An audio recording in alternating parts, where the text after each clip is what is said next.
পুরো ৯০ মিনিট খেলে মাত্র ১৯ বার বলে টাচ। শট নিয়েছেন মোটে ৩টি।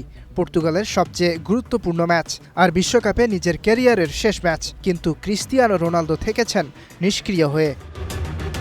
CR7-এর নিষ্ক্রিয়তা দেখে কোচ রবার্তো মার্তিনেজ তার জায়গায় নামাননি গনসালো রামোসকে।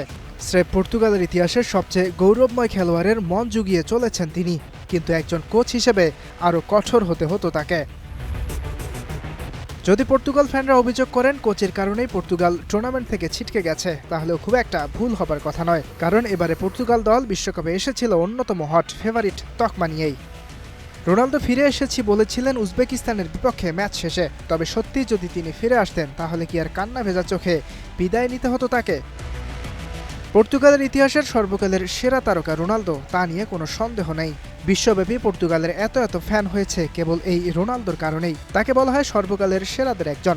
তবে ২৬ বিশ্বকাপ খেলতে এসে নিজের নামের প্রতি কতটা সুবিচার করলেন পর্তুগিজ সুপারস্টার।